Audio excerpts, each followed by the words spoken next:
अस्सलाम वालेकुम नाज़रीन, कैसे हैं आप? उम्मीद है आप सब खैरियत से होंगे। जनाब, आपको बताते हैं कि इसराइल और इंडिया जो है ना वो कैसे कामयाब हो गए। वो जनाब एक तरफ कामयाब हो गए हैं और दूसरा ये कि डोनाल्ड ट्रंप जो है वो नोबेल इनाम के लिए जी हाथ पांव मार रहे हैं। और तीसरा ये कि चीन के जो कार्गो तैयारे हैं वो जनाब उनके बारे में भी हम बताएंगे। तो ये जो है 3 टॉपिक है हमारे पास। सबसे पहले जो है हम जो टॉपिक लेते हैं वो है नोबेल इनाम। नोबेल इनाम जो है ना, ट्रम्प साहब कहते हैं कि मुझे मिलना चाहिए। तो कैसे मिले? कि इंडिया और पाकिस्तान की जंग रुकवाई है। ठीक है, रुकवा ली, आ गई समझ। मुझे बताएं, जंग रोकना तो मसले का हल नहीं था ना। मसला तो असल वहीं पे ठहरा हुआ है, कश्मीर का, जो अभी तक उन्होंने हल ही नहीं करवाया। वो तो वहीं का वहीं लटका हुआ है।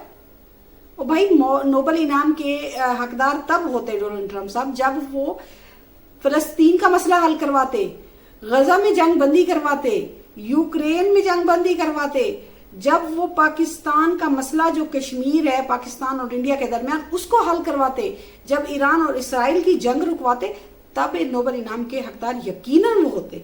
और हम कह सकते थे कि नहीं जी, अमेरिकी सदर अच्छे भी होते हैं, वरना अमेरिकी सदर जितने भी आए हैं आज तक सबके सब सिर्फ धोखेबाज होते हैं, सबके सब सिर्फ लॉलीपॉप दे के चले जाते हैं। वो सिर्फ अपनी ताकत मनवाते हैं और ताकतवरों के साथ ठहरते हैं और कुछ नहीं। इस मरतबा पाकिस्तान ने ताकत मुजाहिरा कर दिया तो वो पाकिस्तान के साथ ठहर गए हैं। और हमारे आर्मी चीफ को जो है ना दावत पे भी बुला लिया है। और पाकिस्तान अजीम है, लोग बेहतरीन हैं और मजबूत लीडरशिप है, और ये वो सब बातें करके चले गए।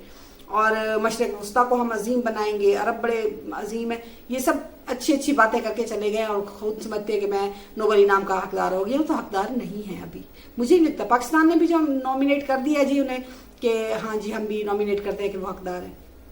तो मेरा नहीं ख्याल कि वो नोबेल इनाम के अभी हकदार हैं, क्योंकि ये सब मसले हल करेंगे तो तभी शायद नोबेल इनाम के हकदार होंगे।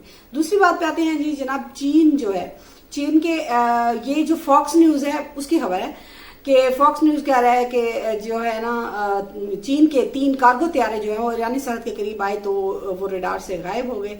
और वो कहाँ गए हैं? अगर ईरान में गए हैं तो यकीनन वो ईरान की कुछ ना कुछ दिफाई मदद कर रहे होंगे। यानी कि खुल के नहीं। अभी तक देखिए ईरान बिल्कुल तनहा ठहरा है, जबकि इसराइल के साथ पूरा यूरोप ठहरा है, इसराइल के साथ अमेरिका ठहरा है। और वो जो है खुला जो है उसकी मदद कर रहे हैं। अब अमेरिका के जो 24 तैयारे हैं जो फ्यूल डालते हैं, वो भी जो है ना रिफ्यूलिंग वाले तैयारे वो भी पहुंच गए हैं। और बहरी बेड़ा जो है ताइवान वाली साइड पे जो था वो भी इधर आ गया है जी अरब पानियों में। और इसके अलावा जनाब बहुत इमदाद जारी है। 14 तकरीबन कार्गो तैयारे जो है ना वो लैंड कर चुके हैं इसराइल में, तो वो तो खुल के हिमायत करें। लेकिन ईरान अभी तक अकेला है। उसकी ज़बानी कलामी तो सब इमदाद कर रहे हैं। आज OIC का इजलास भी था, उसमें जो है सदर तैयब उर्दवान ने भी खिताब किया और उन्होंने कहा कि जनाब मुत्तहिद होना होगा मुस्लिम ममालिक को। और वो जो है ना इसराइल जहरियत कर रहा है, पहले गजा पर और फिर अब ईरान पर, तो उसे आर्मी बरादरी को रोकना। कौन सी आर्मी बरादरी? आज तक आर्मी बरादरी ने कुछ काम किया? चाहे OIC का प्लेटफॉर्म जिसमें 40 ममालिक के वज़राए ख़ारजा आके बैठे हैं, अब्बास इराक़ची भी वहाँ पे हैं और इसहाक़ डार साहब भी हैं वहाँ पे, लेकिन मसला तो कोई हल नहीं होता। चाहे सलामती कौंसिल हो, चाहे कोई भी इदारा देख ले दुनिया का, किसी ने आज तक कोई काम भी नहीं किया, कोई काम भी नहीं किया। और जनाब अब आते हैं हम कि इंडिया और इसराइल जो है ना वो कैसे उनका गठजोड़ जो है जो वो कामयाब होता है। वो ऐसे कि इंडिया और इसराइल देखें जो भी काम है तकरीबन इन दोनों के ना एक दूसरे से मिलते जुलते काम है। और हुआ क्या है? हुआ ये है कि जनाब इसराइल ने ईरान पे हमला करके तो जो तवज्जो दी जा रही थी पूरी दुनिया की, हत्ता के जो यूरोपीय ममालिक हैं वो भी कुछ ना कुछ तवज्जो दे रहे थे कि जो है गजा में जंग बंदी होनी चाहिए, वहाँ जो है ना खुराक की कमी है, वहाँ पे लोग डेली मरे हैं, जो बेचारे खुराक लेने के लिए लाइन में ठहरे थे उन पे भी गोलियां बरसा देते हैं। इसी तरह 81 बंदे कल शहीद हो गए थे, तो उनको भी मारे हैं। तो उस पर कुछ हलचल शुरू हो गई थी कि अब जो है मसला हल हुआ कि हुआ। तो वो जो है ना इस इसराइल और ईरान की जंग में सब उसे भी फरामोश कर दिया।